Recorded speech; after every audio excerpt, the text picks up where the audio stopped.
आज অনলাইন ক্লাসে আমরা আলোচনা করব তোমাদের 2020-21 সালের এবিটিএ টেস্ট পেপারের পেজ নাম্বার 86 এর অর্থাৎ 86 নম্বর পৃষ্ঠার এমসিকিউ এসএকিউ আর 3 নম্বরের প্রসঙ্গ সহ প্রশ্নের উত্তরগুলো নিয়ে আগের দিনের মতোই প্রত্যেককে আমি পরপর এক একটা প্রশ্ন বলতে বলবো, নিজেরাই প্রশ্ন পড়বে, আমি সেই প্রশ্নটা রিপিট করার পরেই কিন্তু উত্তরটা দেবে। প্রশ্ন নিজেরা পড়বে, উত্তর তোমাদেরই দিতে হবে। নাম ধরে জিজ্ঞেস করব, তারপরেই কিন্তু প্রশ্ন বলবে, উত্তর বলবে, আগে পরে কেউ বলবে না, জিজ্ঞেস করার পরেই বলবে। তাহলে এবিটিএ টেস্ট পেপারের 86 নম্বর পৃষ্ঠা, সবাই বই বের করেছো?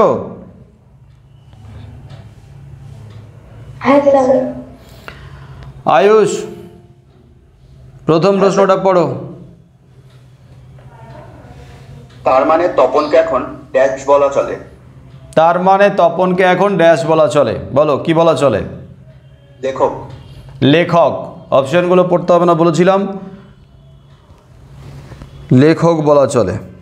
আর কি কি অপশন আছে এমনি একবার বলো তো। সাহিত্যিক, লেখক, গল্পকার আর হচ্ছে কবি।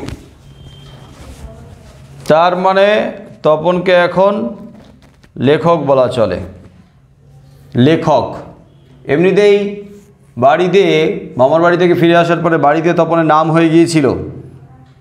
বাড়ির সবাই তপনকে একটু ঠাট্টা করে মজা করে ডাকছিল। কি কি নামে ডাকছিল?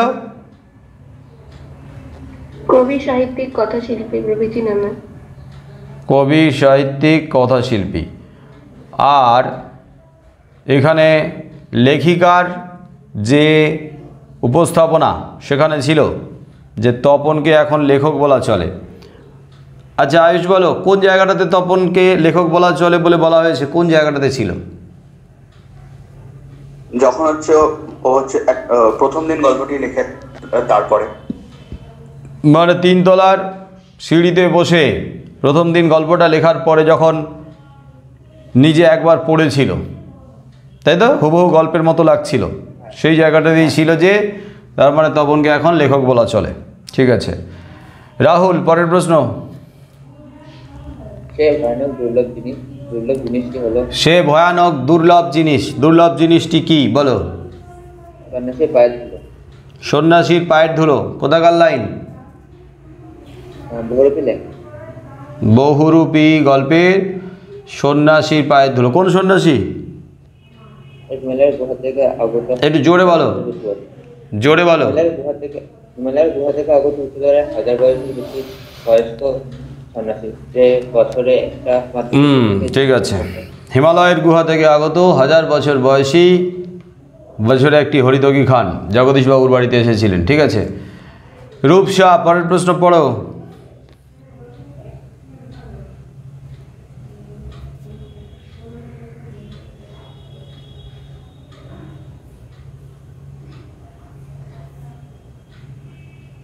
রূপসা,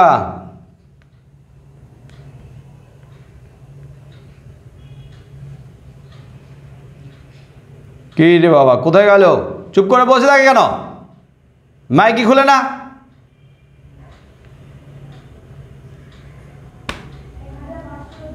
কি হয়েছে রে এই মেয়েটার?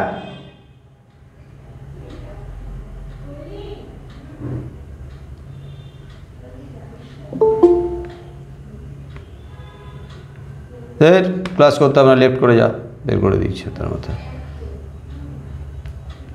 চুপ করে ঘাপটি মেরে বসে থাকলে ক্লাস করানো যায় না।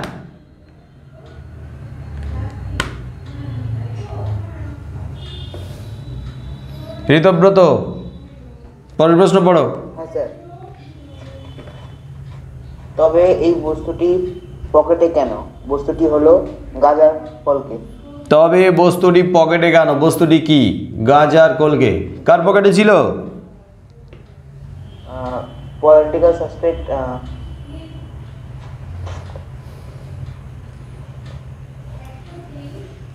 Political suspect Sabyasachi Mallick. মানে এখানে কোন ছদ্মনামে এসেছিল, তাহলে সেই নামটাই বললে হবে। কার পকেটে ছিল?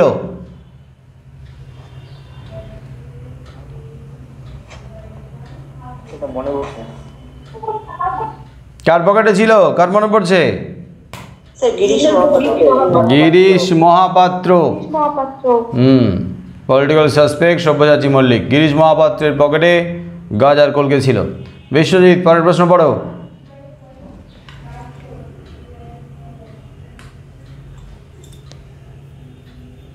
পরের প্রশ্ন পড়ো।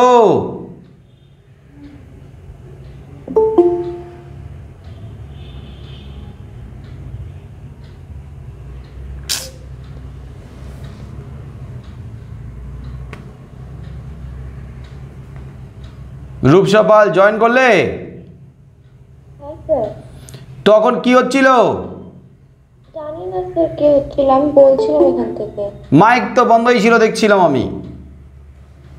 তাহলে তার হেডফোনটা খুলি। হেডফোনটা খুলে নি। বিশ্বজিৎ, ক্লাস করতে করতে অমনোযোগী, ক্লাসের দিকে খেয়ালই নাই, আছে না লেফট হয়ে গেছে কি জানি বাবা। এত বিরক্ত নিয়ে, এত অসুবিধা নিয়ে ক্লাস করা যায় নাকি? সমদত্তা বলো, পরের প্রশ্ন।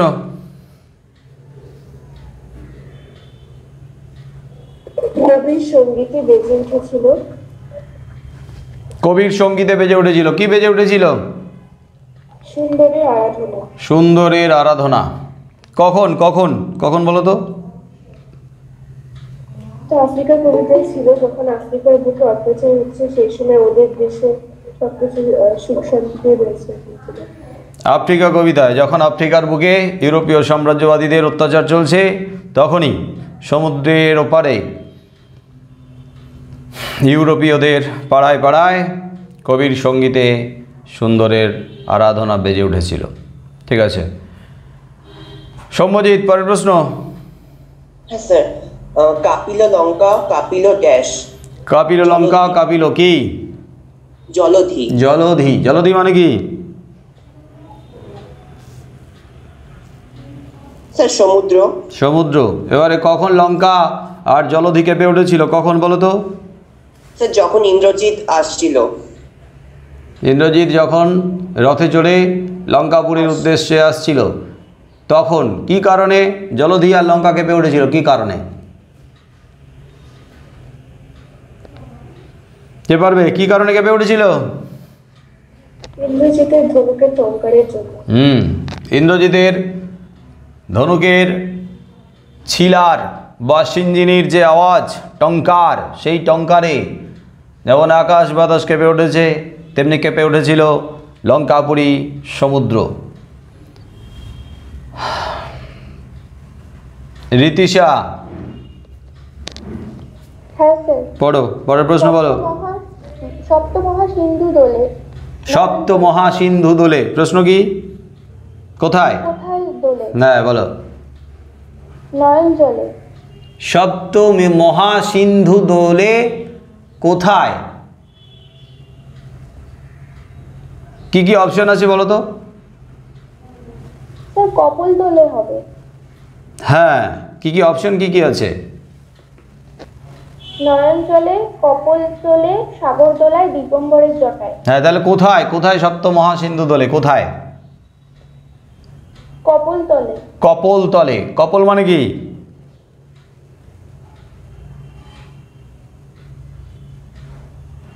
কপল মানে কি? গাল। হ্যাঁ, গাল। গাল। কপল তলে।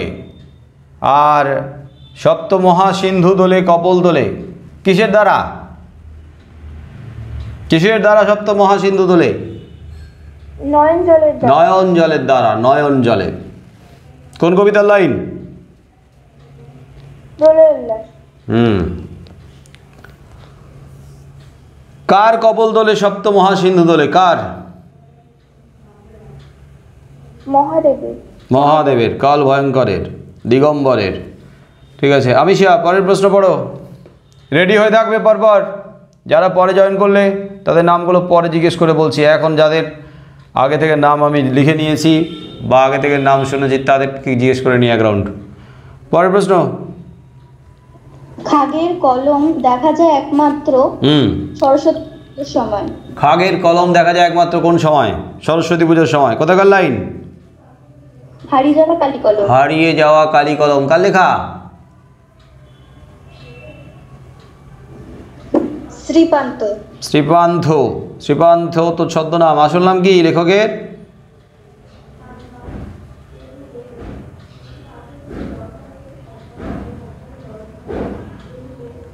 নিখিল সরকার। নিখিল সরকার। খাগের কলম দেখা যায় সরস্বতী পুজোর সময়। ঠিক আছে। স্নিগ্ধতা, পরের প্রশ্ন পড়ো।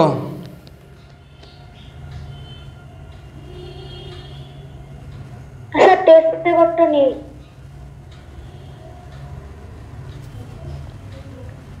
দরকার নেই কালেক্ট করা টেস্ট পেপার তোমাদের। স্নেহা রায়, পরের প্রশ্ন পড়ো।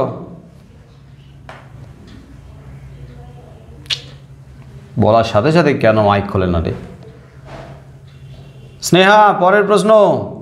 ও স্নেহা না, সরি সায়না। স্নেহা পরে আছে। সায়না। পণ্ডিতেরা বলেন কলমের দুনিয়ায় যা সাহিত্যিকের বিপ্লব ঘটায় তা হলো। এক মিনিট আরেকবার কেমন যেন জড়িয়ে যাচ্ছে। পণ্ডিতেরা বলেন কলমের দুনিয়ায় সত্যিকারের বিপ্লব ঘটায়। বলো কোনটি? সত্যিকারের বিপ্লব ঘটায় হ্যাঁ, ফাউন্টেন পেন। এটা হলো ফাউন্টেন পেন। এই ফাউন্টেন পেনের আবিষ্কারকর্তা কে? আবিষ্কারক কে? কে আবিষ্কার করেছে? বলো, নাম বলো।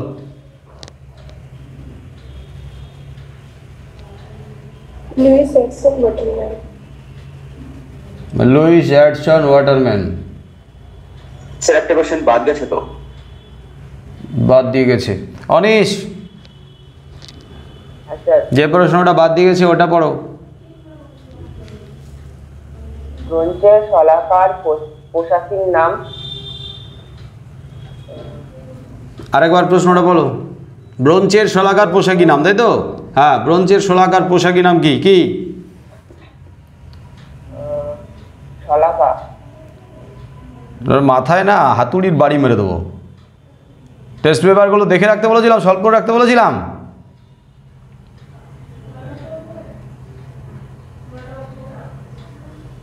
ইয়ারকি মারার জন্য ক্লাসে জয়েন করো। স্নেহা, হ্যাঁ স্যার। বলো ব্রোঞ্জের শলাকার পোশাকি নাম কি? স্টাইলাস। স্টাইলাস। এই স্টাইলাসের কথা কোথায় শোনা যায়? কোন ইতিহাসের ঘটনা? কোন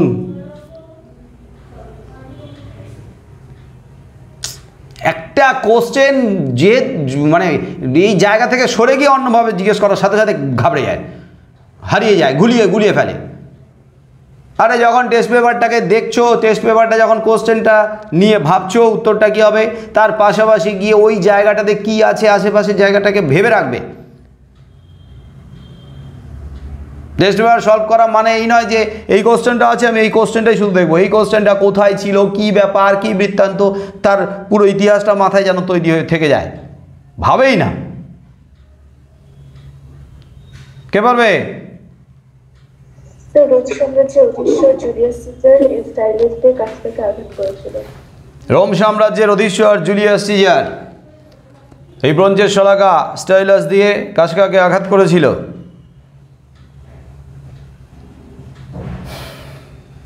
সৃঞ্জন,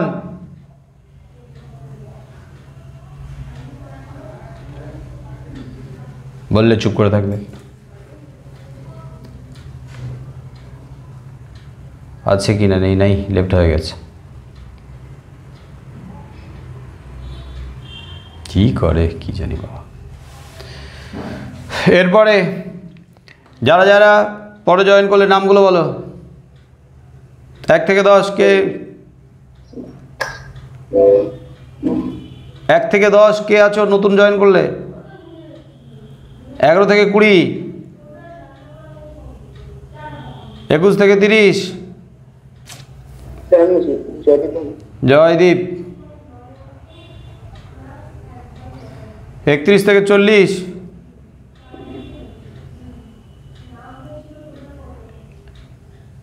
সরি 31 থেকে 40, হ্যাঁ 41 থেকে 50। স্যার স্যার আমি আছি নাম বলো। স্যার কোয়েল প্রামাণিক। কোয়েল, হ্যাঁ। আর কে আছো? স্যার সন্দীপন কুন্ডু। সন্দীপন 51 থেকে 60,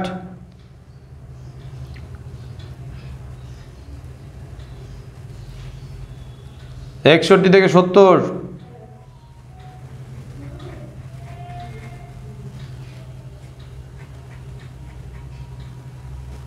লাস্ট পর্যন্ত কে কে আছো? স্যার আমি পিয়াসী ভট্টাচার্য। স্যার আমি আছি রিয়াশ্রী। আর কে আছো? জুনাইনা। জুনাইনা। আর কে আছো? বাকি গেছো কে? নাই। এবারে আবার আরেকবার বলো প্রথম থেকে। আয়ুষ বলো পরের প্রশ্ন। হ্যাঁ স্যার। বিভক্তি আসলে ড্যাশ। বিভক্তি আসলে ড্যাশ। বিভক্তি আসলে কি বলো? স্যার অব্যয়। কি কি আছে অপশন পড়ো তো। বিভক্তি অব্যয় হবে কেন? বিভক্তি অব্যয় হয় না। স্যার বলুন। না দাঁড়া, আগে অপশনগুলো শুনি, বলো। বর্ণ বা বর্ণ সমষ্টি, শব্দ, পদ আর অব্যয়।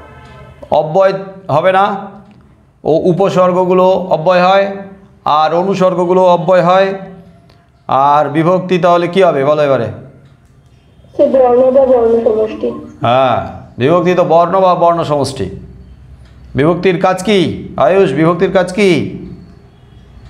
শব্দকে পদে পরিণত করা। শব্দকে পদে পরিণত করা। শব্দের শেষে বসে শব্দকে পদে পরিণত করে বিভক্তি। ঠিক আছে রাহুল, পরের প্রশ্ন।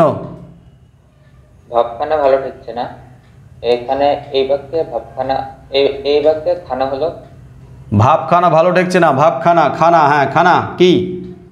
নির্দেশক। খানা হচ্ছে নির্দেশক। ভাবখানা মানে ভাবটা, ভাবটি সংখ্যা বোঝাচ্ছে। নির্দেশক কাকে বলে রাহুল বলো? যে বর্ণ বা বর্ণগুচ্ছ পদের সাথে যুক্ত হয়ে একবচন বা বহুবচন নির্দেশ করে তাকে বলে নির্দেশক। যে বর্ণ বা বর্ণ সমষ্টি পদের সঙ্গে যুক্ত হয়ে কোনো ব্যক্তি বা বস্তুর বচন নির্দেশ করে, এক বচন বহু বচন সংখ্যা নির্দেশ করে, তাকে নির্দেশক বলে। ঠিক আছে এরপরে রূপসা। নটরাজ প্রলয় নাচন নাচলেন। নাচন পদটি হলো নটরাজ, আমি রিপিট করবো একবার প্রশ্নটা পড়ার পরে। নটরাজ প্রলয় নাচন নাচলেন। নাচন পদটি বলো কি পদ?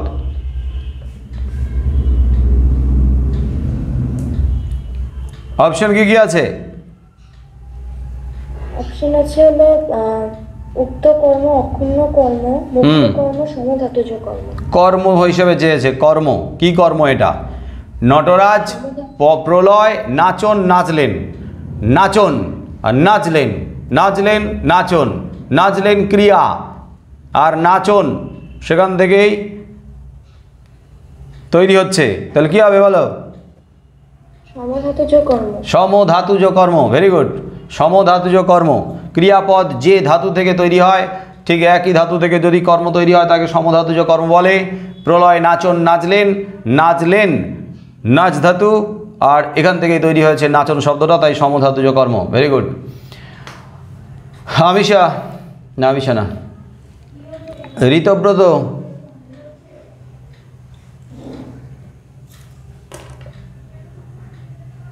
বলার সাথে সাথে উত্তরটা দেবে, প্রশ্ন পড়বে, রেসপন্স করবে। নাই। বিশ্বজিৎ।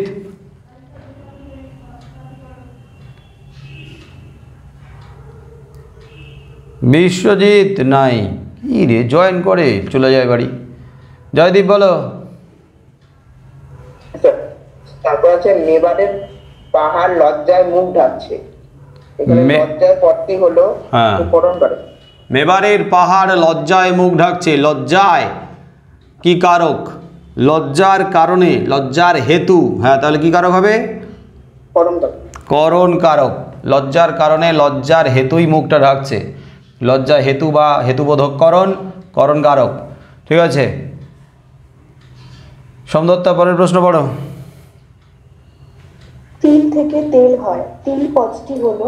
তিল থেকে তেল হয়, তিল পদটি হলো, হ্যাঁ, তিল পদটি কি পদ? উৎপত্তিবাচক উপাদান।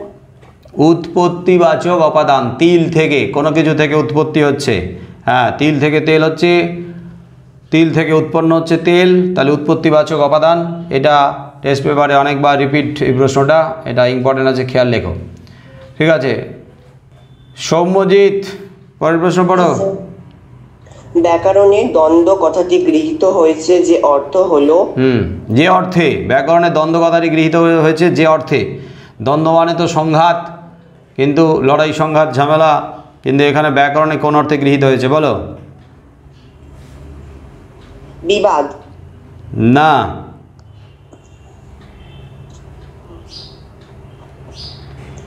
দ্বন্দ্ব, হ্যাঁ, মিলন। মিলন, মিলন। দ্বন্দ্ব মানে আক্ষরিক অর্থে আমরা জানি দ্বন্দ্ব মানে হচ্ছে সংঘাত, কিন্তু এখানে ব্যাকরণে মিলন অর্থে, ব্যাকরণে মানে সমাসের ক্ষেত্রে মিলন অর্থেই কিন্তু দ্বন্দ্ব ব্যবহার করা হয়েছে। সমজিৎ বুঝছো? হ্যাঁ স্যার। রীতিশা পরের প্রশ্ন পড়ো। পূর্বপদ ও পরপদের মধ্যে অভেদ কল্পনা করা হয় যে সমাসে? পূর্বপদ ও পরপদের মধ্যে অভেদ কল্পনা করা হয় যে সমাসে। কোন সমাস বলো? রূপক কর্মধারয়। রূপক কর্মধারয় সমাস। রূপক কর্মধারয় সমাসের একটা উদাহরণ দাও তুমি। আকাশগঙ্গা, আকাশরূপ গঙ্গা। আকাশগঙ্গা, আকাশরূপ গঙ্গা, ভেরি গুড। তারপরে স্নিগ্ধতা আছো? নেই। সায়না?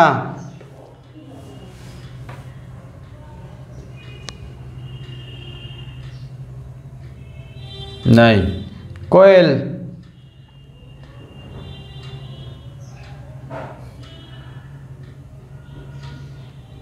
কোয়েল?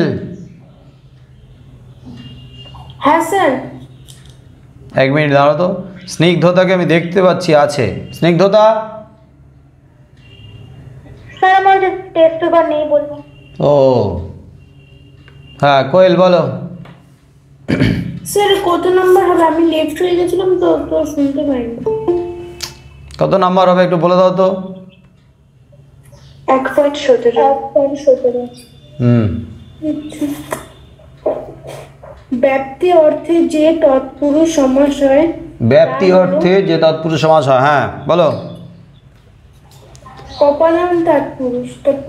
অপাদান তৎপুরুষ, ব্যক্তি অর্থে অপাদান তৎপুরুষ, একটা নির্দিষ্ট স্থান থেকে স্থানের, সময় থেকে সময়ের ব্যক্তি বা বিস্তার অপাদান তৎপুরুষ হয়। অপাদান তৎপুরুষের একটা উদাহরণ বলো তুমি। একটা করে উদাহরণ মনে রাখতে বলেছিলাম, মুখস্থ রাখতে বলেছিলাম, একটা উদাহরণ বলো অপাদান তৎপুরুষের। হ্যাঁ স্যার। দাঁড়াও বলে কোনো কথা নাই, এর আগে বলেছিলাম মুখস্থ রাখতে, ঠোঁটস্থ রাখতে একটা করে উদাহরণ বলার সাথে সাথে চলে আসবে মুখে।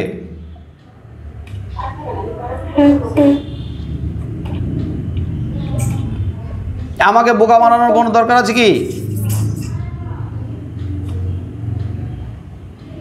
আমি বহুবার বলেছি একটা করে উদাহরণ মুখস্থ রাখতে হবে, মুখস্থ রাখতে হবে, মুখস্থ রাখতে হবে প্রত্যেকটা ভাগে। স্যার অগ্নি থেকে ভয়, অগ্নিভয়। না, অগ্নি থেকে ভয়, অগ্নিভয় হবে না। এরপরের দিন থেকে যখন ক্লাস করাবো প্রত্যেকের ক্যামেরা অন করে বসবে। এরপরের দিন থেকে প্রত্যেককে বলছি ক্যামেরা অন করে বসবে। যদি এই কতগুলো ইনস্ট্রাকশন ফলো করতে না পারো তাহলে আর ক্লাস করার দরকার নেই। এরপরের দিন যেখানে পড়তে বসো প্রপার জায়গাতে বসবে, ক্যামেরা যেন অন করা থাকে সববার।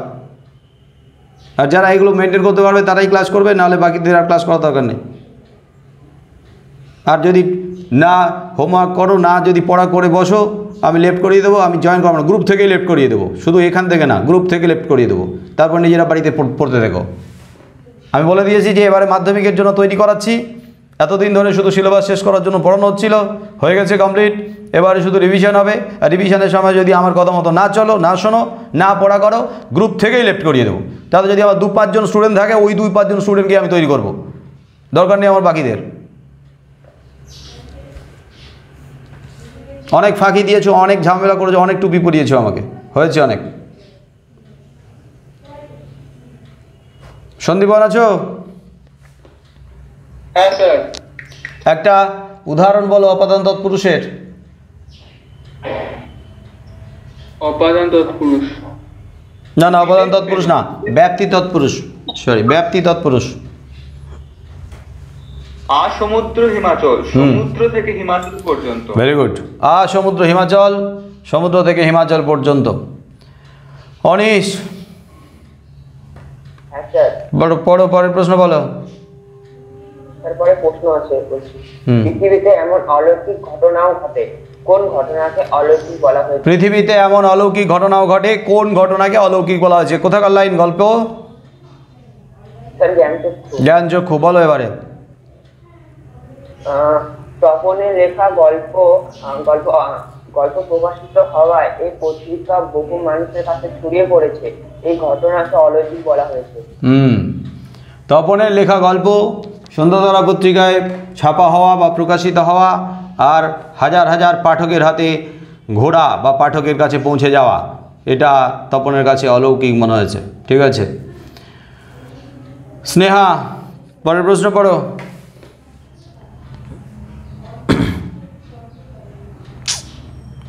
লেফট হয়ে গেছে। সৃঞ্জন,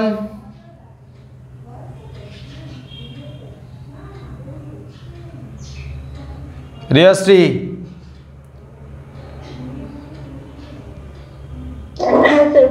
বলো।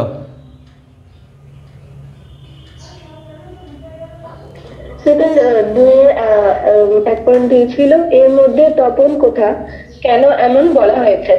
এর মধ্যে তপন কোথা, কেন এমন বলা হয়েছে? হ্যাঁ বলো। এর মধ্যে মানে আগে বলো তো কার মধ্যে? সন্ধ্যাতারা পত্রিকায় ছাপা প্রথম দিন নামক তপনের লেখা গল্পের মধ্যে। রাইট, সন্ধ্যাতারা পত্রিকায় ছাপা প্রথম দিন নামক গল্পের মধ্যে তপন কোথা, কেন এরকম বলা হয়েছে বলো। হ্যাঁ, এখানে এমন বলা হয়েছে কারণ তপনের নতুন মেশো সন্ধ্যাতারা পত্রিকায় যে তপনের লেখা যে গল্প ছাপে এনেছিল তা তিনি আগাগোড়াই কারেকশন করেছিলেন। এর মধ্যে আগাগোড়া কারেকশন বলবে না, আগাগোড়া কারেকশন না, কারেকশন ব্যাপারটা মানেই আবার অন্যরকম হয়ে যায়। আগাগোড়া কারেকশন বলবে না। কারেকশনের নামে আসলে কি করেছিলেন? বদলে দিয়েছিলেন। হ্যাঁ, পুরোটাই মানে নতুন করে লিখেছিল, তাহলে আগাগোড়া বদলে দিয়েছিলেন কারেকশনের নামে। সেই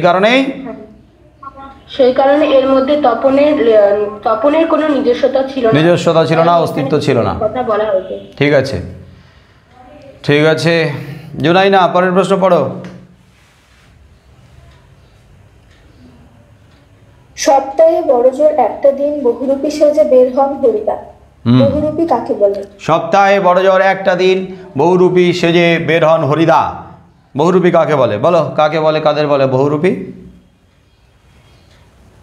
বহুরূপী বলা হয় তাদের যারা বিভিন্ন রূপ ধরে এবং বিভিন্ন কাল্পনিক চরিত্র অভিনয় করে লোকেদের কাছ থেকে টাকা উপার্জন করে, লোকেদের কাছ থেকে। আগে অর্থটা লিখে দেবে। বহুরূপীর ব্যাস বাক্য কি বলো? বহুরূপ ধারণ করে যিনি। বহুরূপ ধারণ করেন যিনি, বা বহুরূপ ধারণ করে যে। তাহলে বহুরূপ ধরে বা বহুরূপ ধারণ করে যিনি মানুষকে আনন্দ দেন, মানুষকে আনন্দ দিয়ে তার বিনিময়ে কিছু উপার্জন করেন, বিভিন্ন চরিত্রে বিভিন্ন রূপ ধরে বিভিন্ন চরিত্রে মানুষকে আনন্দ দেন, মানে বিভিন্ন চরিত্রকে ফুটিয়ে তোলে। এমনি ঠিকই আছে বলা। কেউ বাদ গেলে? অভিরূপ,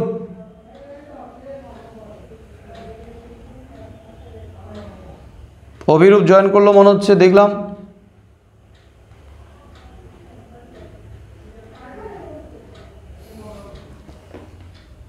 নাই। আয়ুষ, পরের প্রশ্ন পড়ো। হ্যাঁ স্যার। বলো। আমার ইচ্ছা তুমি সবগুলো দেখে আসো, সবগুলো বলতে কি বোঝানো হয়েছে? আমার ইচ্ছা তুমি একবার সবগুলো দেখে আসো, কোথাকার লাইন আগে বলো। সেটা পথের দাবি। পথের দাবি কে কাকে বলেছিল বলো তো? অফিসের বড় সাহেব অপূর্বকে বলেছিল। অফিসের বড় সাহেব অপূর্বকে বলেছিল। ঠিক আছে, এবার বলো সর্ব বলতে কোনগুলোকে দেখার কথা বলা হয়েছে? এখানে সবগুলো বলতে ভামো, ভামো, আমি আস্তে আস্তে একটা বলো রিপিট করব। ভামো, শোয়েব, শোয়েব, ম্যান্ডালে, ম্যান্ডালে, মিথিলা, মিথিলা,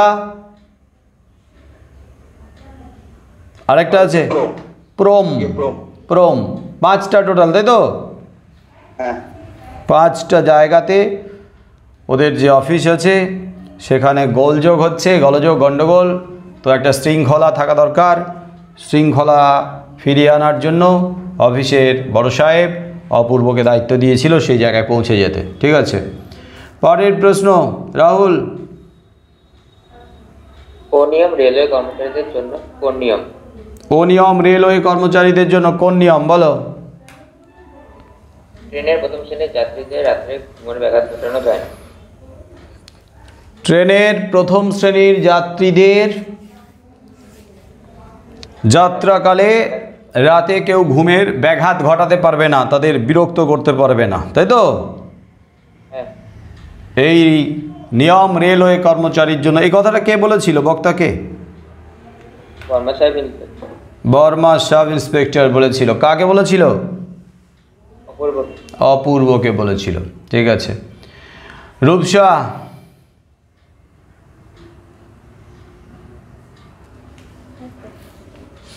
সেই মিষ্টি বাড়ি, বাড়িটির পরিচয় দাও। সেই মিষ্টি বাড়ি, বাড়িটির পরিচয় দাও, বলো। সেই মিষ্টি বাড়িতে ছিল একটি ঝুলন্ত বারান্দা, যেখানে আচ্ছা, এই মিষ্টি বাড়িটা কার ছিল? বক্তা মানে কথক, কথক, কবির, কথকের। কথক বলবে। কথকের মিষ্টি বাড়ির পরিচয় বলো। কোন কবিতার লাইন বলো তো? কোন কবিতার অংশ? সুখী একজন। অসুখী একজন, কার লেখা? Pablo Neruda. Pablo Neruda. এবার বলো মিষ্টি বাড়ির পরিচয়। সেই মিষ্টি বাড়িতে ছিল একটি বারান্দা এবং যেখানে বক্তা ঝুলন্ত বিছানায় বারান্দার ঝুলন্ত বিছানায়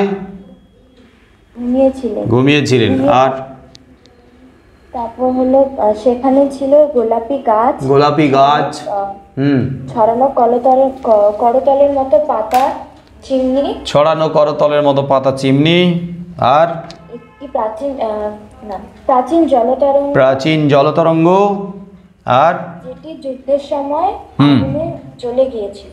তাহলে এমন মিষ্টি বাড়ি বলতে এমন সব মিষ্টি মধুর স্মৃতি জড়িয়ে থাকা এমন সুন্দর বাড়ি যুদ্ধের আগুনে ধ্বংস হয়ে গিয়েছিল। ঠিক আছে, অভিরূপ নাই, বিশ্বজিৎ নাই, ঋতব্রত নাই, জয়দীপ বলো। এসো যুগান্তের কবির ভূমিকাটি কি হবে? এসো যুগান্তের কবি, যুগান্তের কবির ভূমিকা কি হবে? যুগান্তের কবি এসে কি করবেন, তার ভূমিকা কি বলো? যুগান্তের কবি এসে সে আফ্রিকার বুকে শেষ পুণ্যবাণী যেটি হবে ক্ষমা করো তা বলবে। যুগান্তের কবি এসে মানহারা মানবী আফ্রিকার দ্বারে দাঁড়িয়ে ক্ষমার বাণী শোনাবে, বলবে ক্ষমা করার কথা। কোথাকার লাইন? আফ্রিকা কবিতার লাইন, রবীন্দ্রনাথ ঠাকুরের। সোমদত্তা, পরের প্রশ্ন। ছড়ানো রয়েছে কাছে দূরে, কি ছড়ানো রয়েছে? ছড়ানো রয়েছে কাছে দূরে, কোথাকার লাইন? আই আরো বেঁধে বেঁধে থাকে। কার লেখা? শঙ্খ ঘোষ। শঙ্খ ঘোষের আয় আরো বেঁধে বেঁধে থাকি কবিতার লাইন। বলো কি ছড়ানো রয়েছে কাছে দূরে? আলোচ্য উদ্ধৃতাংশে বলা হয়েছে যে কথকদের শিশুদের সব কাছে দূরে ছড়ানো রয়েছে। শিশুদের সব, শিশুদের মৃতদেহ কি কারণে ছড়ানো রয়েছে? কি কারণে শিশুদের? যুদ্ধের কারণে। যুদ্ধের কবলে পড়ে শিশুরা মৃত। তার মানে যুদ্ধ যে শিশুদেরকে নিস্তার দেয়নি, রেহাই দেয়নি, গ্রাস করে নিয়েছে তারই প্রমাণ। তাদের সব কাছে দূরে ছড়িয়ে রয়েছে। কাছে দূরে বলতে কি বুঝিয়েছে? মানে তাদের চোখের সামনে। না, কাছে হলে চোখের সামনে, দূরে মানে কি চোখের আড়ালে। এখানে হচ্ছে সর্বত্র, মানে যুদ্ধ শুধু যে একটা নির্দিষ্ট জায়গায় সীমাবদ্ধ থাকে তা নয়, যুদ্ধের যে আগুন সেটা যে সর্বব্যাপী সর্বত্র ছড়িয়ে পড়ে তার প্রমাণ কিন্তু এই যে কাছে দূরে ছড়িয়ে থাকা শিশুদের সব মৃতদেহ। সৌম্যজিৎ, হ্যাঁ স্যার। পড়ো। প্রভাতে যুঝিও বৎস রাঘবের সাথে। প্রভাতে যুধিও বৎস রাঘবের সাথে। প্রশ্ন কি? কেন এমন নির্দেশ? কেন এমন নির্দেশ? কোন কবিতার লাইন? স্যার অভিষেক। অভিষেক। কার লেখা? মাইকেল মধুসূদন দত্ত। প্রভাতে যুধিও বৎস রাঘবের সাথে। বক্তা কে? কাকে উদ্দেশ্য করে বলেছেন? ইন্দ্রজিৎ। বক্তা ইন্দ্রজিৎ? লঙ্কাপতি রাবণ ইন্দ্রজিৎকে বলেছিল। হ্যাঁ, পুত্র ইন্দ্রজিৎকে বলেছে। এবারে প্রশ্ন আরেকবার কি প্রশ্ন বলো? কেন এমন নির্দেশ? কেন নির্দেশ দিয়েছিলেন বলো? ইন্দ্রজিৎ যখন যুদ্ধে যাওয়ার জন্য প্রস্তুতি নিচ্ছিল তখন সন্ধ্যা ঘনিয়ে এসেছিল। রাত্রিবেলা যুদ্ধ করে জয় পাওয়ার সম্ভাবনা খুব কম বলে লঙ্কাপতি রাবণ এ কথা বলেছিল ইন্দ্রজিৎকে। ওই যে যুদ্ধে যাওয়ার আগে তাকে কোথায় যাওয়ার নির্দেশ দিয়েছিলেন? দেব অগ্নির কাছে, নিকুম্ভিলা যজ্ঞাগারে। নিকুম্ভিলা যজ্ঞাগারে ইষ্ট দেবতা অগ্নির আরাধনায় ইষ্ট দেবতাকে তুষ্ট করার কথা বলেছিলেন। কারণ ইষ্ট দেবতাকে তুষ্ট করে যুদ্ধযাত্রা করলে তার জয় নিশ্চিত। যেহেতু সন্ধ্যা ঘনিয়ে আসছে, যেহেতু সূর্য অস্তগামী, তাই ঠিকই বলেছ, তাই এমন সময় যুদ্ধে গিয়ে যুদ্ধে জয় অনিশ্চয়তার মধ্যে থাকবে, যুদ্ধে জয় অনিশ্চিত। আর সেই কারণেই যুদ্ধের প্রাক্কালে অগ্নিদেবতা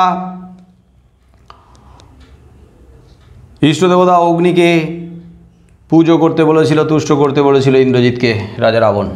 সেই কারণেই প্রভাতে তাকে যুদ্ধ করতে বলেছিল। পরের প্রশ্ন, রীতিশা আছে? হ্যাঁ স্যার। পড়ো। রনিয়ে ওঠে, কোথায় কি রনিয়ে ওঠে? রনিয়ে ওঠে, কোথাকার লাইন? প্রলয় উল্লাস। কার লেখা? কাজী নজরুল ইসলাম। বলো, রনিয়ে ওঠে, কি রনিয়ে ওঠে? রেশার কাঁদন। রেশার কাঁদন। রেশা মানে কি? ঘোড়ার ডাক। রেশার কাঁদন তার মানে ঘোড়াগুলো কাঁদছে, ঘোড়ার কান্না রনিয়ে উঠছে, ধ্বনিত হচ্ছে। এখানে কার ঘোড়ার কান্না? কার ঘোড়ার কান্নার কথা বলা হয়েছে রীতিশা? মহাকালের সারথীর ঘোড়া না মহাকালের রথের ঘোড়া?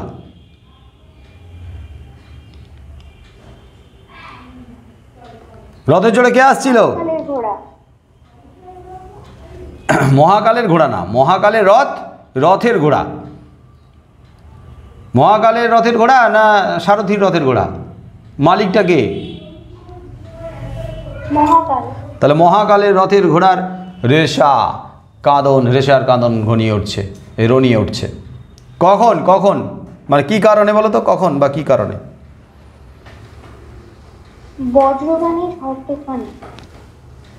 বজ্রগানের ঝড় তুফানে সেটা তো আলাদা, কিন্তু কি কারণে? পৌরাণিক কাহিনীতে কি কারণে রেশার কাঁদন রনিয়ে উঠছে? পৌরাণিক কাহিনীতে কি কারণে? মহাকালের সারথী কি করছে যে কারণে ঘোড়াগুলো কাঁদছে? হ্যাঁ, রক্ত তড়িৎ চাবুক হানছে, চাবুকে চাবুকে তাদের জর্জরিত করে দিচ্ছে। আর সেই কারণেই চিৎকার কান্না। আর এই যে রেশার কাঁদন, এইগুলো কবির কানে প্রতিধ্বনিত হচ্ছে। আসলে ঝড় তুফানের যে আওয়াজ, সেই আওয়াজ যেন রেশার কাঁদন হয়ে কবির কানে লাগছে।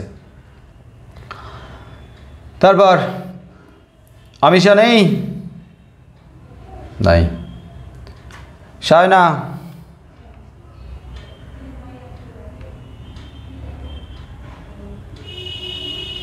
সায়না তো ছিল, কোথায় গেল? নাই। কোয়েল বলো। হ্যাঁ স্যার, প্রাচীনেরা বলতেন, কি বলতেন? প্রাচীনেরা বলতেন, কোথাকার লাইন? হ্যাঁ কোথাকার লাইন? স্যার, হারিয়ে যাওয়া কালীকলমে। হারিয়ে যাওয়া কালী কলম। বলো, প্রাচীনেরা কি বলতেন? প্রাচীনেরা বলতেন তিল, ত্রিফলা, শিমুল, ঝালা, ঝাঁকদুদ্ধে, কড়িমারা, লৌহ পাত্রে, লোহায় ঘষি, ছিঁড়ে পত্র, না ছাড়ে মসি। মানেটা বলো। মানে তিল, ত্রিফলা এবং শিমুল গাছের ছাল, ছাগলের দুধে হলো কি বলতে, ছাগলের দুগ্ধ তোর লোহার পাত্রে নিয়ে ওটা লোহায় ঘষতে হয়, ফলে যে কালিটা উৎপন্ন মানে তৈরি হয় তা হলো সেটা দিয়ে লিখলে যার উপরে লেখা হবে সেটা ছিঁড়ে যাবে, কিন্তু কালিটা উঠবে না। পাতা ছিঁড়ে যাবে অথচ কালি উঠবে না। ঠিক আছে। সন্দীপন,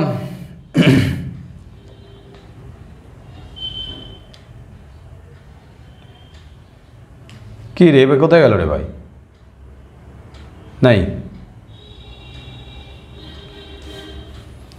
অনিশ, হ্যাঁ স্যার, পড়ো। হারিয়ে যাওয়া কালী কলমে বর্ণিত সবচেয়ে দামি কলমের দাম কত? হারিয়ে যাওয়া কালী কলমে বর্ণিত সবচেয়ে দামি কলমের দাম কত? কত? 1,87,500 টাকা। টাকার হিসেবে বলবে না, বইতে কিসের হিসেব আছে? পাউন্ডের হিসেব আছে না? ওই হিসেবে বলো, কত কত পাউন্ড? 2,500 পাউন্ড। 2,500 পাউন্ড। 2,500 পাউন্ড। পাউন্ডের হিসেব বলবে, টাকার হিসেব যদি জানতে চায় তখন বলবে। টাকার হিসেবে 1,87,000 কত?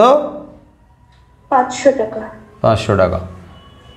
আর পাউন্ডের হিসেবে 2,500 পাউন্ড। 2,500 পাউন্ড। স্নেহা নেই। সৃঞ্জন আছে? নাই। রিয়াশ্রী, হ্যাঁ স্যার, বলো। এরপর ছিল বাংলায় একটা কথা চালু ছিল, কথাটা কি? বাংলা একটা কথা চালু ছিল, কথাটা কি? কি কথা? বাংলায় একটা কথা চালু ছিল যে কালি নেই কলম নেই বলে আমি মুন্সি। কালি নেই কলম নেই বলে আমি মুন্সি। ঠিক। মানে কি? এর মানেটা হলো সেই সময় মানে বক্তার এত করে, এত করতে থাকে কথার মাঝখানে, একটা শব্দ বলে 4 বার করে। হ্যাঁ বলো। সেই সময় কতকদের অফিসের সবাই কম্পিউটার অর্থাৎ টাইপরাইটার দিয়ে লেখালেখির কাজ করতেন, অর্থাৎ তারা কেউই পেন বা কলমের ব্যবহার করতেন না। তো সেই সময় তারা সবাই কালি অর্থাৎ দোয়াত কলম ছাড়াই মানে শিক্ষিত অর্থাৎ মুন্সি হয়ে উঠেছিলেন। এই প্রসঙ্গেই বলা হয়েছে কালি নেই কলম নেই, নিজেদেরকে মুন্সি মানে শিক্ষিত পণ্ডিত জ্ঞানী বলে জাহির করে, অথচ কালি কলম দেখা যাচ্ছে না তাদের সঙ্গে। কালি কলম সরে গেছে, কালি কলম বিদায় নিয়েছে তাদের কাছে। কিসের কারণে? কিসের ফলে? কার সঙ্গে প্রতিযোগিতায়?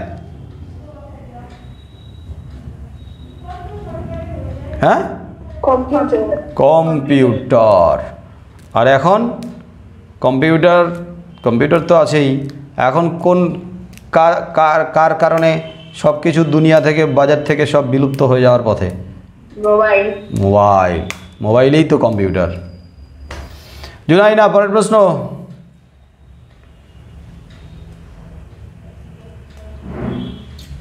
লেখক স্বয়ং জুলিয়াস সিজার হলে কি করতেন? লেখক স্বয়ং জুলিয়াস সিজার হলে কি করতেন? যদিও আলোচনা হয়ে গেছে, বলে দাও গুছিয়ে। কি করতেন?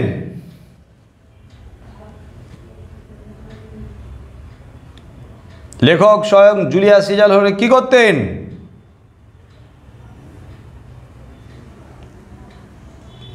খুন করতেন। আরে কি করতেন বলো, কে পারবে? সে বলবো বলো। নেপোলিয়ন স্বয়ং জুলিয়াস সিজার হলে তার মতোই ব্রোঞ্জের শলাকা তথা স্টাইলাস দিয়ে কাস্কাকে আঘাত করতেন।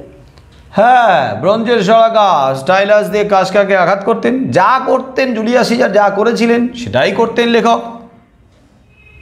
কি জুলাই না বোঝা গেল?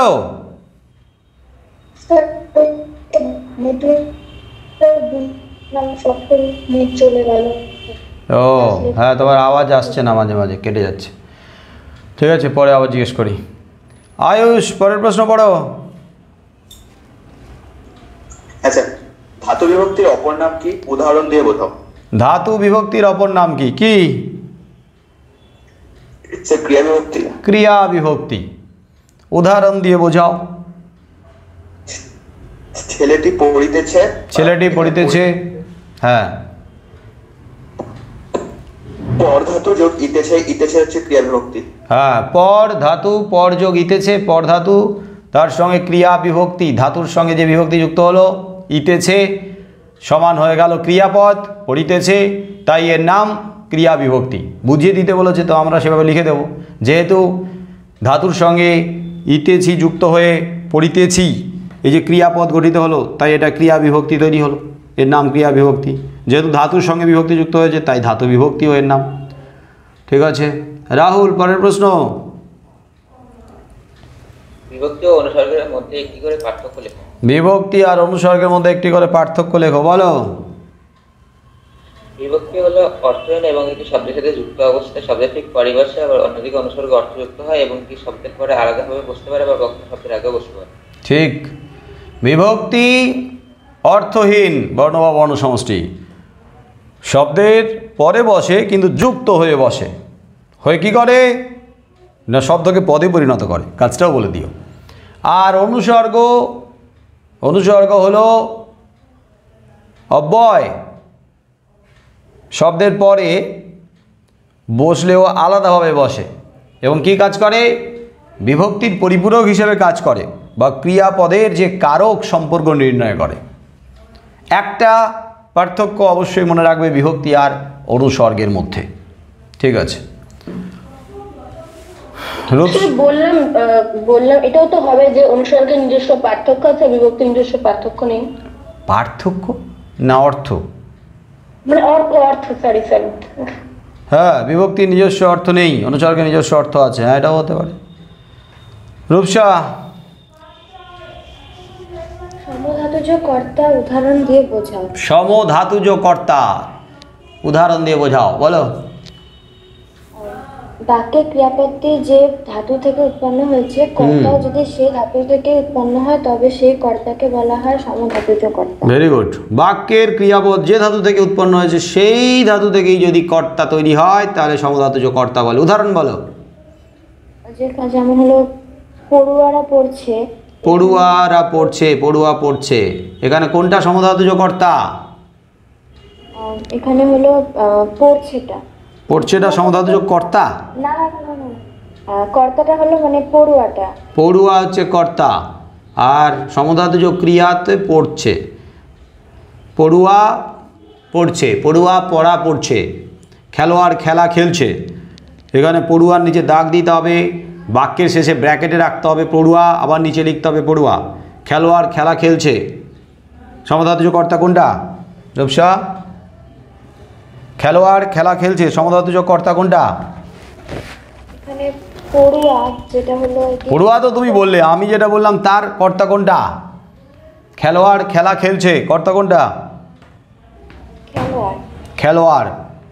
কাঠুরে কাঠ কাটছে, কর্তা কোনটা? কাঠুরে। কাঠুরে। তো এগুলোকে আন্ডারলাইন করতে হবে, করে বাক্যের শেষে ব্র্যাকেটে লিখতে হবে, আবার নিচে নতুন করে লিখতে হবে। এইভাবে তিনটে পদ্ধতি অ্যাপ্লাই করতে বলেছিলাম আমি। ঠিক আছে,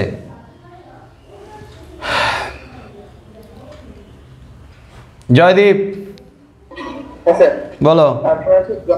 যন্ত্রাত্মককরণের উদাহরণ দাও। যন্ত্রাত্মককরণের উদাহরণ দাও। যে যন্ত্রের সাহায্যে কাজটা হয় দ্বারা, বলো উদাহরণ বলো। ছুরি দিয়ে হাত কেটে গেল। ছুরি দিয়ে হাত কেটে গেল, ছুরিতে ছুরিতে হাত কেটে গেল, ছুরি যন্ত্র। লাঙলে, ট্রাক্টরে, পাওয়ার টিলারে চাষবাস হচ্ছে, তো যাই কোনো কিছু যন্ত্রের সাহায্যে হলেই যন্ত্রাত্মকরণ। ঠিক আছে, সোমদত্তা বলো। অপাদান কারকে এই বিভক্তির উদাহরণ দাও। অপাদান কারকে এ বিভক্তির উদাহরণ দাও। হ্যাঁ বলো, অপাদান কারক বলো যাতে এ বিভক্তি আছে, বলো। সুন্দরবনের মানুষ এখনো বাঘের ভয়ে ভীত। এখানে ভয় হচ্ছে অপাদান কারকে এই বিভক্তি। সুন্দরবনের মানুষ এখনো বাঘের ভয়ে ভীত। বাঘ থেকে ভয়, কোনো কিছুর থেকে ভয়, কোনো কিছুর থেকে হলেই অপাদান কারক। ভয়, বাঘ, বাঘের ভয়, ভয়ে ভীত বলেছো, ভয়ে, ভয়ে, ভয় যোগে। হ্যাঁ, অপাদান কারকে এই বিভক্তি, ভয় যোগে। ঠিক আছে, সমজিৎ হ্যাঁ স্যার। বলো। অধিকরণ বিপসার উদাহরণ দাও। অধিকরণে বিপসা, বিপসা মানে পুনরাবৃত্তি, দুবার রিপিট হবে। অধিকরণ কারক অথচ পরপর বসবে দুটো পদ, একই পদ পরপর বসবে, বলো। ছেলেটি বাড়ি বাড়ি ঘুরে বেড়াচ্ছে। ছেলেটি বাড়ি বাড়ি ঘুরে বেড়াচ্ছে, বাড়ি বাড়ি, বাড়ি বাড়ি। ঠিক আছে, বাড়ি বাড়িটা অধিকরণে বিপসা। যদি কেউ বাদ যাও বলবে আমাকে। রীতিশা বলো। বহুপদ নিষ্পন্ন দ্বন্দ্বের উদাহরণ দাও। বহুপদ নিষ্পন্ন দ্বন্দ্বের উদাহরণ দাও, মানে দুটোর বেশি পদ থাকতে হবে। বহুপদ বলো। স্বর্গ মর্ত পাতাল, স্বর্গ মর্ত ও পাতাল। তিনটে পদ দিয়ে বলেছো, স্বর্গ মর্ত পাতাল, স্বর্গ মর্ত ও পাতাল। চারটে পদ দিয়ে বলো তো দ্বন্দ্ব সমাস। শঙ্খ চক্র গদা পদ্ম, শঙ্খ চক্র গদা ও পদ্ম। শঙ্খ চক্র গদা পদ্ম, শঙ্খ চক্র গদা ও পদ্ম। ঠিক আছে, প্রত্যেকটাতে কমা, শেষের পদের আগে ও। আমিষা হ্যাঁ স্যার। বলো। অলোপ সমাস কি? অলোপ সমাস কি? হ্যাঁ, কি কাকে বলে? সমাস নিষ্পন্ন হওয়ার পরে বাদ গেছে। ও বাদ গেছে, বাদ বাদ বাদ গেছে, সব লাফিয়ে লাফিয়ে একটা করে চলে যাচ্ছে, দেখতে পাও না তো কাছ থেকে। বলো। গো যাহার। স্যার এর আগেরটা। ওরে বাবা রে, এর আগেরটা পড়ো। উপমান কর্মধারায় ও উপমিত কর্মধারায় সমাস। ধারায় কেন উচ্চারণ করছো? ধারায় কেন উচ্চারণ করছো? ধারায় বানান ধারায়, দরকার রয়কার অন্তস্থ কি কর্মধারয়। ধারয়, রয় রয় রয়, মিস্টার রয়। হ্যাঁ এবার বলো, আবার একবার প্রশ্ন পড়ো।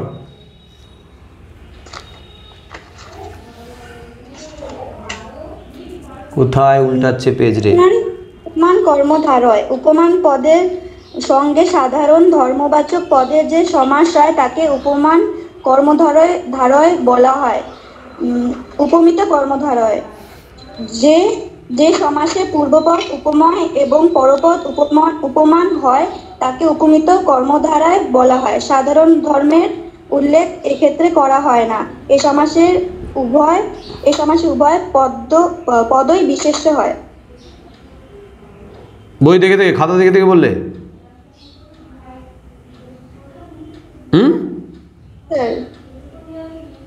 দেখে দেখে বললে না নিজের থেকে বললে?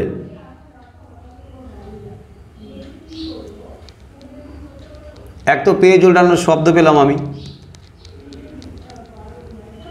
তারপরে পড়ার ধরন দেখে বুঝতে পারলাম যে এটা তোমার নিজের থেকে নয়। কোশ্চেনটা কী ছিল আরেকবার পড়ো, কোশ্চেনটাই বুঝিনি আমি, শুনতে পাইনি, আওয়াজ কেটে এসছে। উপমান কর্মধারয় ও উপমিত কর্মধারয় সমাসের একটি পার্থক্য লেখো। পার্থক্য লিখতে বলেছে, অত কথা কেন বলতে বলেছে? পার্থক্য। উপমান কর্মধারয় সমাসে কি কি থাকে আর উপমিত কর্মধারয়ে কি কি থাকে। এটাতে কি কি থাকে, এটাতে কি কি থাকে, দুটো বললেই পার্থক্য হয়েই যাবে। উপমান কর্মধারয় সমাসে কি থাকে না বলো তো? কি থাকে না? উপমেয়, উপমান আর সাধারণ ধর্মের মধ্যে কোনটা থাকে না বলো? উপমেয় থাকে না। উপমেয় থাকে না, ভেরি গুড। তাহলে উপমান কর্মধারয় সমাসে উপমেয় থাকে না, হয়ে গেল। এবারে বলো উপমিত কর্মধারয় সমাসে উপমান, উপমেয় আর সাধারণ ধর্মের মধ্যে কোনটা থাকে না? সাধারণ ধর্ম। সাধারণ ধর্ম থাকে না, এই দুটোই লিখবে। যে উপমান কর্মধারয় সমাসে উপমেয় থাকে না, কিন্তু সাধারণ ধর্ম থাকে।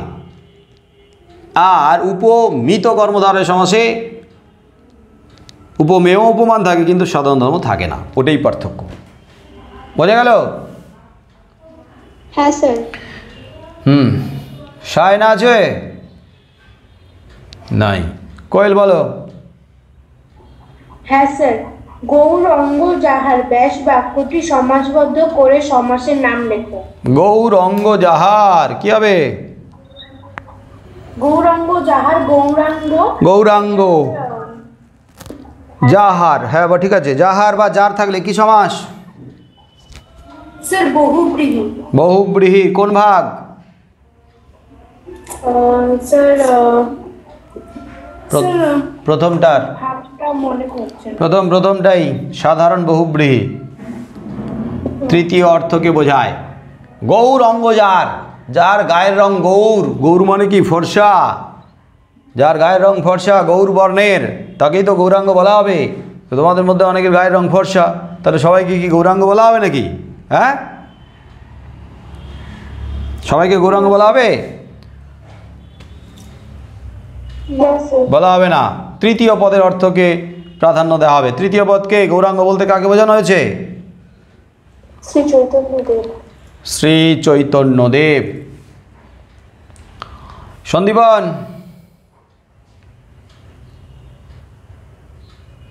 এ বেটা যা লেফট হয়েছে আর জয়েনই করেনি। অনিশ,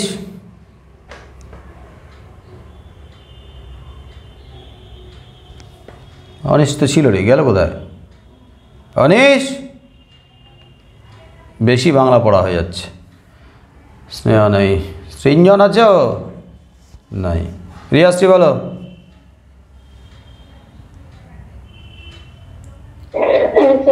এরপর ছিল অলোপ সমাস কি? এটা হলো যে সমাসে সমস্যমান পদের বিভক্তি চিহ্ন লোপ পায় না বা লুপ্ত হয় না, তাকে বলা হয় অলোপ সমাস। সমস্যমান পদে বলা যাবে না। সমস্যমান পদ তো ব্যাস বাক্যে থাকে। বিভক্তি চিহ্ন ব্যাস বাক্য থেকে, ব্যাস বাক্যে বিভক্তি চিহ্ন থাকে। বিভক্তি চিহ্নটা লোপ পায় কোথা থেকে? জেনারেলি সমাসবদ্ধ পদের পূর্বপদ থেকে। সমাসবদ্ধ পদের পূর্বপদ থেকেই তো লোপ পায়। কিন্তু যে সমাসের সমাসবদ্ধ পদের পূর্বপদ থেকে বিভক্তি চিহ্ন লোপ পায় না, বিভক্তি চিহ্ন থেকে যায়, তাকেই বলা হয় অলোপ সমাস। অলোপ সমাস কোন কোন সমাসের ক্ষেত্রে অলোপ সমাস হয়? মানে অলোপ কয় প্রকার? অলোপ তৎপুরুষ, অলোপ তৎপুরুষ, অলোপ দ্বন্দ্ব, অলোপ বহুব্রী, 3 প্রকার সমাসের ক্ষেত্রে অলোপ হয়। ঠিক আছে, অলোপ সমাসের একটা উদাহরণ বলো। হ্যাঁ স্যার বলছি।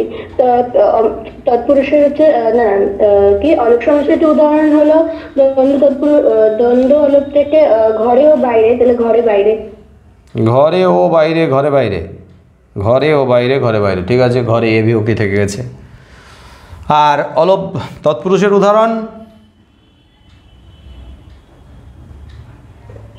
চোখে দেখা, চোখ দিয়ে দেখা। চোখে দেখা, চোখ দিয়ে দেখা। আচ্ছা, ভালো কথা। আর অলোপ বহুব্রীহি?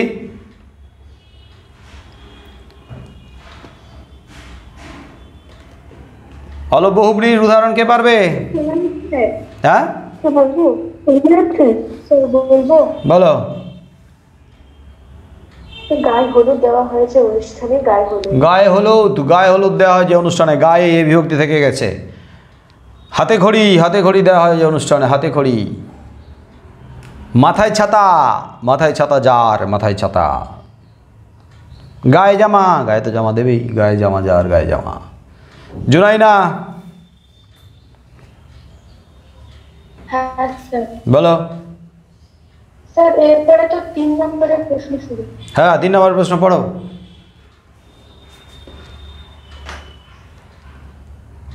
হ্যাঁ কই রে বাবা, পড়ো। হ্যাঁ, তপনের মাথায় ঢোকে না, সে কি করছে? তপন কি করছিল, কেন তা তার মাথায় ঢোকে না? এক মিনিট। তপনের মাথায় ঢোকে না সে কি পড়ছে, তপন কি পড়ছিল বলো, তপন কি পড়ছিল? উদ্ধৃতাংশে তপন পড়ছিল হচ্ছে সন্ধ্যাতারা পত্রিকার ছাপা তার প্রথম দিন নামক গল্প ছাপা হয়েছিল সেটি পড়ছিল। সন্ধ্যাতারা পত্রিকায় ছাপা হয়েছিল প্রথম দিন নামে যে গল্পটা, সেই গল্পটাই পড়ছিল। আচ্ছা, পরের প্রশ্ন কি? কেন তা তার মাথায় ঢোকে না? সেই গল্প যখন পড়ছিল কেন তার মাথায় ঢোকে না, কি পড়ছে কেন মাথায় ঢুকছিল না, কেন?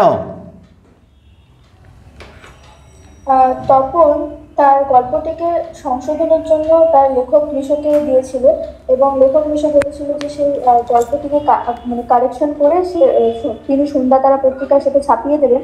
কিন্তু যখন তপন সন্ধ্যাতারা পত্রিকায় প্রকৃতপক্ষে সে দেখলো যে তার গল্পটি ছাপানো হয়েছে, তখন সে পড়ে সেই গল্পটি পড়ে বুঝতে পারলো যে লেখক মিশর আগাগোড়াই সেটাকে নিজের পাকা হাতের কলমে লিখেছে এবং বদলে দিয়েছে, কোনো ভূমিকাই নেই। সে কারণে সে কি পড়ছিল সেটা তার মাথায় ঢোকে না। বুঝতে পারছে মাথায় ঢোকে না তার মানে কি? নিশ্চয়ই কষ্ট পাচ্ছে, মানে সেটা তার কাছে অজানা ছিল যে হ্যাঁ মাথায় ঢুকছে না, রাগ কষ্ট অভিমান থেকেই হচ্ছে। তাহলে মেশো কারেকশন করে ছাপানোর কথা দিয়েছিল, কিন্তু ছাপিয়ে তো দিয়েছিলেন ঠিকই, কিন্তু আসলে কারেকশানের নামে পুরোপুরি বদলে দিয়েছিল। তাই পড়তে গিয়ে তপন যেহেতু তার লেখার গল্পে সে কোথাও নিজেকে খুঁজে পাচ্ছিল না, তার জন্যই তার মাথায় ঢুকছিল না সে কি পড়ছে। রাগে অভিমানে দুঃখে কষ্টে কি পড়ছে সে বুঝতেই পারছিল না। আয়ুষ, পরের প্রশ্ন পড়ো 3 নম্বরের। আচ্ছা, তো তার লাঞ্ছনা এই কালো চামড়ার নিচে কম জ্বলে না, কে কাকে এই উক্তি করেছেন এবং কেন? তার লাঞ্ছনা এই কালো চামড়ার নিচে কম জ্বলে না, কম বাজে না, তলোয়ার কর। কে কাকে বলেছিল, কে কাকে বলেছিল? অপূর্ব রামদাস তলোয়ারকে বলেছিল। অপূর্ব রামদাস তলোয়ারকে বলেছিল। কখন বলেছিল বলো তো, কোন জায়গায়? যখন তারা হচ্ছে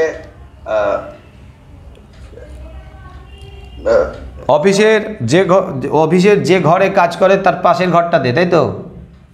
হ্যাঁ, পাশের ঘরে যখন কি করছিল,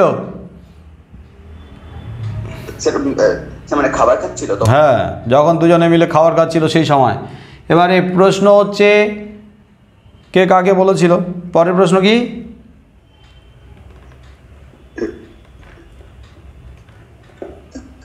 আটকে যাচ্ছে। কেন বলেছিল? কেন বলেছিল বলো। কারণ অপূর্বকে একদিন মানে ইউরোপীয় ছেলেরা প্ল্যাটফর্ম থেকে ফিরিঙ্গি ছোঁড়ারা ইউরোপীয় ছেলেরা লিখবে না, ফিরিঙ্গি ছোঁড়ারা, অল্প বয়সী আর কি। ফিরিঙ্গি ছোঁড়ারা কি করেছিল? দেশের স্টেশনের প্ল্যাটফর্ম থেকে লাথি মেরে বের করে দিয়েছিল এবং অপূর্ব লাথি মেরে বের করে দিয়েছিল। হ্যাঁ, অপূর্ব যখন সেই অপমানের নালিশ করতে গেল কার কাছে? স্টেশন মাস্টার, মানে সাহেব স্টেশন মাস্টারের কাছে। সাহেব স্টেশনের মাস্টার কাছে। হ্যাঁ, সাহেব স্টেশন মাস্টার তখন কি করেছিল? কেটে কেটে যাচ্ছে, কথাগুলো শোনা যাচ্ছে না, বলো। অপূর্বকে দেশি লোক হওয়ার কারণে অপূর্বকে স্টেশন থেকে কুকুরের মতো বার করে দেয়। দেশি লোক হওয়ার কারণে স্টেশন থেকে কুকুরের মতো বার করে দেয়, দূর দূর করে। তাই একজন দেশের মানুষ হয়ে, নিজের দেশে এরকম অপমানিত হয়ে সেই অপমানটা তার ভেতরে এখনো পর্যন্ত জ্বলছে, তার কালো চামড়ার নিচে এখনো পর্যন্ত সেই অপমানটা তাকে কুরে কুরে খাচ্ছে। আরও তো যখন ওই আশেপাশের মানুষজন যখন দেখলো তখন তারা কিচ্ছু বলল না, বরং তারা এই বলে আশ্বস্ত হলো যে অপূর্বের হাড় পাঁজরা ভেঙে যায়নি, এইভাবে আশ্বস্ত হয়েছিল। যাই হোক, এই অপমান করাটা তার এখন পর্যন্ত তাকে বিধে, এখনো পর্যন্ত তাকে আঘাত করতে থাকে। রাহুল, পরের প্রশ্ন। রক্তের একটা কালো দাগ, এই দাগটা কোথায় লেগেছিল, কেন লেগেছিল? রক্তের একটা কালো দাগ, হ্যাঁ, এই দাগটা কোথায় লেগেছিল, কেন লেগেছিল? কোথায় লেগেছিল? শহরের ধ্বংসস্তূপে লেগেছিল। শহরের ধ্বংসস্তূপে লেগেছিল। হ্যাঁ, রক্তের কালো দাগ রাস্তায় না? ওই রাস্তায় না? যেখানে লাইনটা ছিল, যেখানে ছিল শহর, সেখানে ছড়ে গেল কাঠপালে দোমরাদহ, মৃতপাথরের মুক্তি, বিবর্ষ মাথা আর রক্তের একটা কালো দাগ। মানে রাস্তাটা উল্লেখ করা ছিল না। আচ্ছা, তাহলে যেখানে ছিল শহর, শহরে যুদ্ধের কারণে ধ্বংসস্তূপে পরিণত হয়েছে, তো সেই ধ্বংসস্তূপের, শহরের ধ্বংসস্তূপে কালো দাগ লেগেছিল রক্তের। ঠিক আছে, পরের প্রশ্ন কি? কেন লেগেছিল? কেন লেগেছিল যদিও আলোচনা একটু বলে দিলাম, কেন লেগেছিল? কারণ রক্তের মতো এক আত্মাপাহাড়ের মতো আসে যুদ্ধে সমগ্র সমতলে আগুন ধরে যায় এবং যেখানে শহর ছিল সেখানে কাঠপালে দোমরাদহ, মৃতপাথরের মুক্তি, বিবর্ষ মাথা ছড়ে থাকে এবং সেখানকার বাড়ির লোকেরা এবং শিশুরা খুন হয়, তার ফলে রক্তের কালো দাগটি লেগেছিল। আগে যুদ্ধের কথা বলবে, যেহেতু এখানে কয়েকটা ওয়ার্ড আমাদের বেশি লিখতে হবে, কম বেশি 60টা শব্দ মানে তো একটু লিখতে হবে। আগে যুদ্ধের কথা লিখবে, যে যুদ্ধ যখন আছড়ে পড়ে, যুদ্ধ যখন আসে তখন তো সব কিছুকে গ্রাস করে নেয়, সব কিছুকে নাশ করে দেয়, ধ্বংসস্তূপে পরিণত হয়। তাহলে যখন ভয়াবহ যুদ্ধের আগুন সমতলে আছড়ে পড়েছিল, শহরের বুকে আছড়ে পড়েছিল, তখন সেই যুদ্ধের কবলে পড়ে বহু মানুষের মৃত্যু হয়েছিল, আর সেই মানুষগুলোর রক্তের কালো দাগ চাপচাপ হয়ে রয়েছে। যুদ্ধের কথাটা আগে লিখে তারপরে লিখবে, এমনি বিষয়টা লিখতেই পারবে, ঘুরিয়ে ফিরে একই রকম। রূপসা,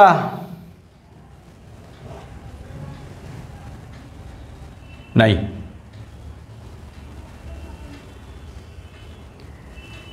আমিষা, না আমিষার আগে আছে, কে আছে দেখি? জয়দীপ আছে, জয়দীপ। হ্যাঁ স্যার, বলো। তারপর আছে যে আসছে নবীন জীবনহারা অসুন্দরে করতেছিল।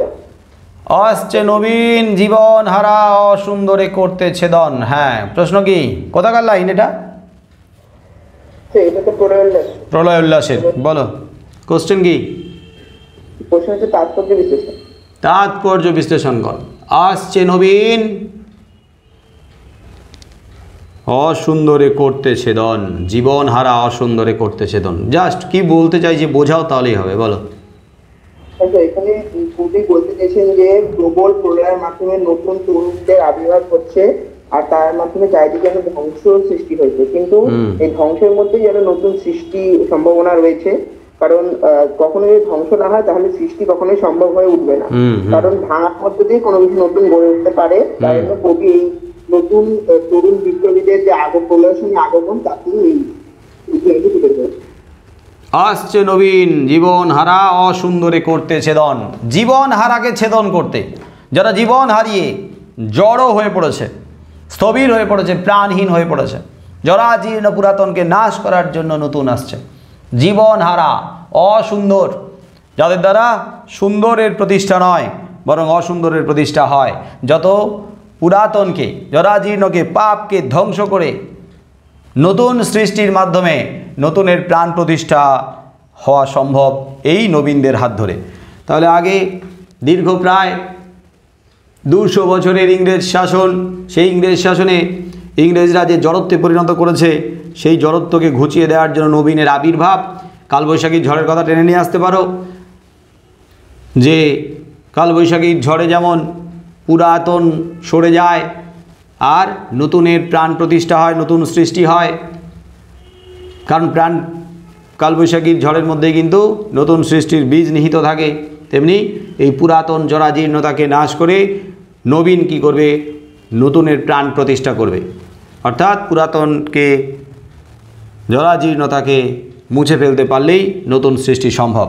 এটা কিন্তু খুব ইম্পর্টেন্ট প্রশ্ন, এটা সুন্দর করে ভাষা দিয়ে গুছিয়ে তোমাদের রেডি করে রাখতে হবে। আজকের এই পর্যন্ত, সবাইকে tata tata, bye bye. Bye sir.